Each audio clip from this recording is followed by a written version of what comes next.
እመኑኝ እግዚአብሔር ብቻውን የተወው ሰው የለም። እግዚአብሔር ብቻውን የጣለው ሰው ከቶም ቢሆን በመጽሐፍ አላየንም፣ በአባቶቻችንም አልሰማንም። እኛ ነን ብቻችንን የሆን እየመሰለን የተሸበርነው። እኛ ነን ብቻችንን የሆን እየመሰለን የደነገጥነው። እኛ ነን ምን ዱብዳ የደረሰብን እየመሰለን የታወክነው እንጂማ እግዚአብሔር ፍጥረቱን ረስቶ ያውቅ። እግዚአብሔር በረድኤት ከፍጥረቱ ርቆ አያውቅም። ለዚህ ነው እኔ ካንተ ጋር እሄዳለሁ የሚለው ሙሴ። የትም እንሁን የት በምንም እንኑር በምን እግዚአብሔር አይረሳንም። ለዚህ ነው በመጽሐፍ አልተውሽም ከቶም ቢሆን አልጥልሽም የሚለው። ወገኖቼ በእጄ መዳፍ ቀርጬሻለሁና አልተውሽም የሚል ምንኛ የሚያጽናና ቃል ተጽፏል መሰላችሁ? ኦርቶዶክሳውያን እግዚአብሔር እንዴት ይተወናል? አልተውሽም እያለ ቃል ኪዳን እየገባ እንዴት ይተወናል ብላችሁ ታስባላችሁ? አብሬ ወጣለሁ እያለ እንዴት ይቀራል ብላችሁ ታስባላችሁ? እኔ ካንተ ጋር ነኝ እያለ እንዴት አድርጎ ይሸሻል ብላችሁ ትገምቱታላችሁ? እግዚአብሔር በቃሉ የታመነ ነው። እግዚአብሔር በኪዳኑ የጸና ነው። ይህንን የእግዚአብሔር ቃል እንመነው እንጂ ምን የሚለው አይረሳንም የሚለው እንኳን እኔና እናንተ ጠባ ለኪዳን መሸለ ቁርባን ባይገባን እንኳን የእግዚአብሔርን ቃል በፊቱ ተነጥፈን የምንሰማው እግዚአብሔር ፍጥረትን እንኳን እንዴት እያስተዳደረ እግዚአብሔር ምድርን እንዴት እንዳረሳ እንኳን አታዩ። እንዴት ይረሳናል? እንዴት ይተወናል? ለዚህ ነው አረሳሽም ከቶም ቢሆን አልጥልሽም በእጄ መዳፍ ቀርጬሻለሁና የሚለው። ጭንካር የተበሳበትን እንዴት ይረሳል? ዋጋ የከፈለበትን እንዴት ችላ ይላል? ይህ ምንኛ የሚያጽናና ቃል ነው ኦርቶዶክሳውያን። ከዚህ ጋር አብሮ ነው የሚሄደው። እኔ ካንተ ጋር እሄዳለሁ አሳረፍህም አለ። እቺን ዓለም ምንድነው እንደዚህ እንደ ፊኛ የነፋት ካላችሁኝ፣ ኩራት፣ አለሁ ባይነት፣ ሁሉን እችላለሁ አደርጋለሁ ባይነት። ሌላ ምን መስላችኋል? የራሷ መስሏታል።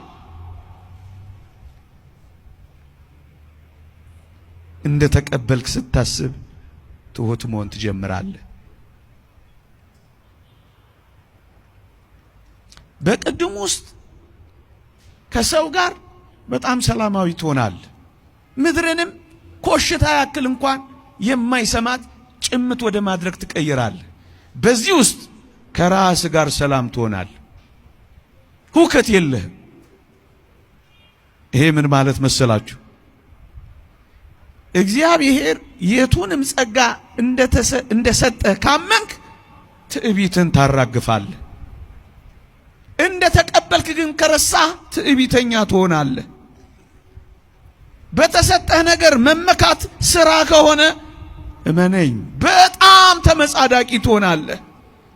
በተሰጠህ ነገር ማመስገንማ ከተውክ አንተ ወደ ዲያብሎስነት ትቀየራለህ። ለምን?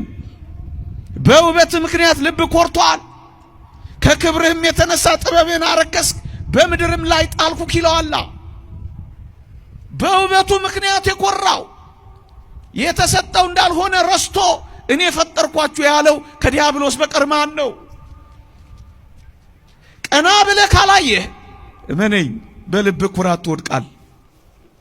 ለምንድን ነው ራስህን የምትንቀው? እንደማትጠቅም መቁጠር የጀመርከው? ዛሬ ያጣኸው ነገር ህልምህን አያበላሽብህ። በቃ አጣኸው፣ ግን ገና ብዙ የምታገኘው እንዳላስ። ሰው ሁሉ የሚፈልግህ ጊዜ ይመጣል። አንተ ከእግዚአብሔር ስትሆን፣ ቅዱስ ስትሆን፣ አመስጋኝ ስትሆን፣ ጻድቅ ስትሆን፣ በጎ ስትሆን፣ ታጋሽ ስትሆን እና ዝም ብለህ ቤተ እግዚአብሔር ዛሬም አልጠቅምም ነገር መቼ የምትጠቅም አድርጎ እንደሚቀይርህ አንተ አታውቅ። ለበሽተኛው ሐኪሙ እንጂ የሚያውቅለት በሽተኛው ራሱ መቼ አውቆ ያውቃል? ወገኖቼ ትጠቅማለህ መቼ ያላውቅም። ቀኑን ግን እግዚአብሔር ጋር መጥቶ ሳይጠቅም ይቀር የለም። ኃጢአተኛ ልጅ ነኝ ጠልቼ አይደለም ተታልዬ ነው በሉት። ደክሞኝ እንጂ ክጄ አይደለም በሉት። ከቦርሳ ውስጥ በወድቅም ያንተ ድሪም ነኝ፣ ከመንጋ ውስጥ በጠፋም ከበጎችህ አንዱ ነኝ። ከፊትህ በኃጢአት ምክንያት ብርቅም ከልቤ ግን አላወጣውም በሉት። የትም ብትወድቁ ያነሳችኋል። ወገኖቼ ሰይጣን ይሄን ያህል ከጣለን እግዚአብሔር ደግሞ እንዴት እንደሚያነሳችሁ አስቡት። ወደማናውቀው ክብር ነው የሚያደርሰን እግዚአብሔር።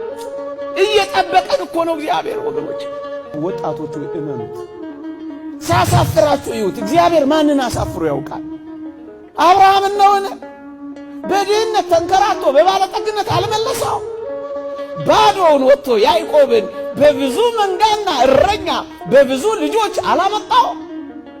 ሙሴን ተመልከቱት፣ ባዶውን ከድሎት ቤት ወጥቶ የሕዝቡ መሪ፣ የመንጋው አስተማሪ፣ የሕጉ መጋ፣ የብዙ ራእዮችና ባለጠጎች አላረገው? ታዲያ ይህ እግዚአብሔር ከኛ ጋር የለም?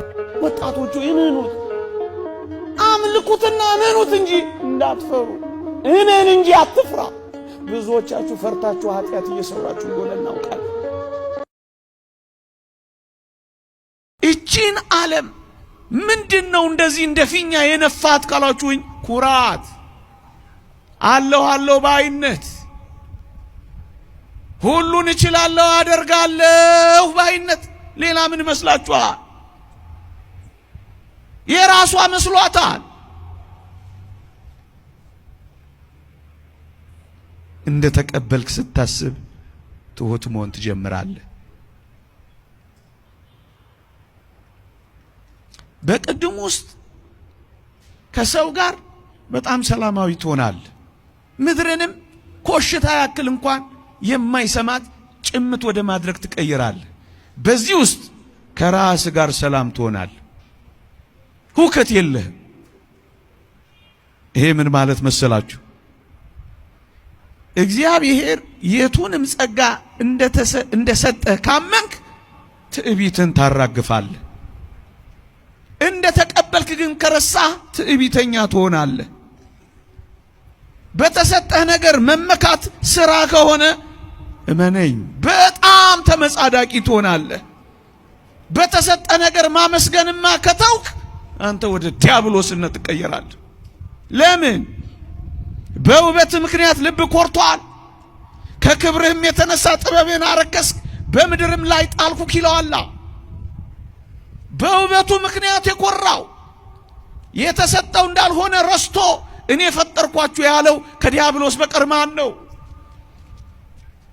ቀና ብለህ ካላየህ እመነኝ በልብ ኩራት ትወድቃል። እህቶች ችግራችሁን ይዛችኋል ጸበል ቦታ የምትሄዱት፣ ችግራችሁን እሰሩት። የዝሙት ችግር ነው፣ ሰብሰብ በሉ። ራሳችሁን አታጋልጡ። እኔ ላይ ያለው መንፈስ ችግር ሊፈጥር ይችላል ብላችሁ ያዙት። መንፈሳችሁን እሰሩት። ታሰር ነው የሚባለው። በቃ እኔ ላይ ያለ መንፈስ ታሰር። በስላሴ ስም፣ በድንግል ማርያም ስም ታሰር። በቅዱስ ሚካኤል፣ በቅዱስ ገብርኤል ስም ታሰር። በመድኃኔዓለም ስም ታሰር። በኢየሱስ ክርስቶስ ስም ታሰር። ታሰር ካላችሁት የትም አይሄድም። ይከማች ከፈለገ ታስሮ፣ የታሰረ ምንም ነገር ማድረግ አይችልም። ያልታሰረው ነው የሚጎዳችሁ። እና ሁሉን መንፈስ ማሰር ልመዱ። እንደ መጨረሻ አድርጌ የምወስደው እንደ ካህናትና ዲያቆናት በሰንበት ትምህርት ቤት ውስጥ የምታገለግሉ ለጸበልተኞች ያላቸው አመለካከት ምን አይነት ነው? ጸበልተኞች እንደ እብድ ነው የምታዩቸው? እንደ ቢዝነስ ነው የምታዩቸው? እንደ አንድ የገቢ ምንጭ ነው የምታዩቸው? ወይስ ስራ ፈት ነው የሚመስሏችሁ? እናትና አባቶቻቸው ባዕድ አምልኮ የሚያመልኩ ጨሌ እያመለኩ ልጆቻቸውን የሚካድሙ የሚያስካድሙ የነበሩ ልጆች ናቸው እዛ የሚመጡት። ራሳቸው እናቶችም ጭምር ተቸግረው ነው የሚመጡት። እግዚአብሔርን ለመጠጋት ነው የሚመጡት። ያድነኛል ብሎ የሚመጡት። እንዴት ነው እናንተ እነሱ እንደ ቢዝነስ የምታዩቸው? እንዴት ነው እነሱን እናንተ በዝሙት የምትወርቁባቸው? እንዴት ነው ራሳችሁ ማጠብቁት? ይህ እኮ በጣም ከባድ ነገር እኮ ነው። ሲሆን ህግና ስርዓት ወጥቶ ወንጌል የሚማሩበት፣ ኮርስ የሚማሩበት፣ መዝሙር የሚያጠኑበት፣ ቢዚ የሚሆኑበት፣ መንፈሱን ፋታ ማሳጣት የሚቻልበት ፕሮግራም መንደፍ ነው ያለባችሁ። ይሄን ነው ልመክር የምችለው። ብዙ አልጨምርበትም። እግዚአብሔር ይሁነን። እውነት እግዚአብሔር ያወጣት ቤተክርስቲያናችን። ሰላም ነው።